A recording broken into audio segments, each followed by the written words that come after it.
তুলসী গাছ শুকিয়ে কাঠ হয়ে গেছে। আসুন জানি এর অশুভ সংকেত এবং প্রতিকার। তুলসী গাছ, এই নামটা শুনলেই আমাদের মনে এক ধরনের পবিত্রতা এবং শান্তির অনুভূতি আসে। হিন্দু ধর্মে তুলসী গাছের গুরুত্ব অপরিসীম। এটি দেবী লক্ষ্মীর প্রতীক এবং আমাদের ঘরে শান্তি ও সমৃদ্ধি বজায় রাখতে সাহায্য করে। সকালে ও সন্ধ্যায় তুলসী গাছে জল দেওয়া, ধূপ জ্বালানো, প্রদীপ জ্বালিয়ে পূজা করা, এসব যেন আমাদের দৈনন্দিন জীবনের অংশ হয়ে দাঁড়িয়েছে। কিন্তু কখনো কি ভেবে দেখেছেন, যদি এই তুলসী গাছটি শুকিয়ে যায় বা কাঠ হয়ে যায়, তাহলে কি হতে পারে? চলুন একসঙ্গে অনুসন্ধান করি। একদিন সকালবেলা বাড়ির উঠোনে তুলসী গাছের দিকে নজর দিন। বেশ কিছুদিন ধরে যদি দেখেন গাছটি শুকিয়ে যাচ্ছে, তার পাতা একে একে ঝরে পড়ছে, তাহলে আপনি ভাবছেন নিশ্চয়ই এতদিন তো গাছটি ছিল সবুজ ও প্রাণবন্ত, হঠাৎ কেন এমন হচ্ছে? এই প্রশ্নের উত্তরেই লুকিয়ে রয়েছে কিছু অশুভ লক্ষণ। প্রথম লক্ষণ, গুরুতর সমস্যা আসন্ন। জ্যোতিষশাস্ত্র অনুযায়ী যদি তুলসী গাছ শুকিয়ে যায়, এটি বোঝায় যে আপনার পরিবারে গুরুতর কোনো সমস্যা আসন্ন। এটি এক প্রকার সতর্ক বার্তা, যা বলে দেয় যে আপনার ঘরে কিছু অমঙ্গল ঘটতে যেতে পারে। আপনার পরিবারে কিছু সমস্যা আসছে কিনা তা বোঝার জন্য বাড়ির সকলের মঙ্গল কামনায় বিশেষ পূজা করা উচিত। দ্বিতীয় লক্ষণ, পিতৃদোষের উপস্থিতি। ধরা যাক গাছটির পাতা ঝরছে এবং গাছটি ক্রমশই নিস্তেজ হয়ে যাচ্ছে, তাহলে এটি পিতৃদোষের উপস্থিতির ইঙ্গিত। পিতৃদোষের কারণে আপনার বাড়ির মঙ্গল বাধাগ্রস্ত হতে পারে এবং অর্থনৈতিক সমস্যাও দেখা দিতে পারে।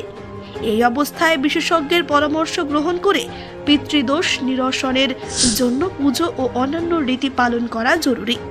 তৃতীয় লক্ষণ, নেতিবাচক শক্তির প্রভাব। তুলসী গাছের রং যদি কালো হয়ে যায়, তাহলে বুঝতে হবে যে ঘরের নেতিবাচক শক্তির প্রভাব শুরু হয়েছে।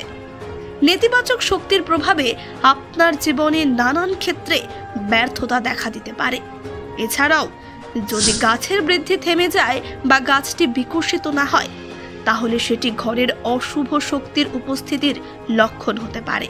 চতুর্থ লক্ষণ, দৃষ্টিশক্তির ত্রুটি।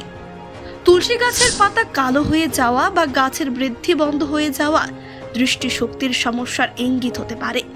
হয়তো আপনার বা পরিবারের কারো দৃষ্টিশক্তির সমস্যা দেখা দিতে পারে। এখন প্রশ্ন আসে, এই সমস্যার সমাধান কি?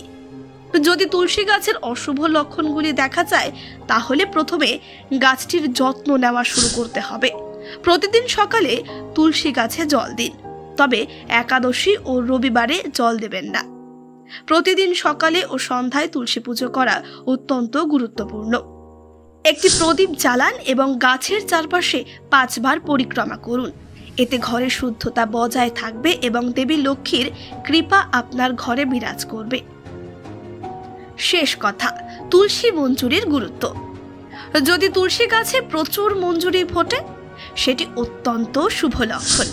মঞ্জুরি ফুটলে দেবী লক্ষ্মী আপনার উপর বিশেষ প্রসন্ন হয় এবং অর্থ ও সমৃদ্ধির প্রবাহ নিশ্চিত হয়।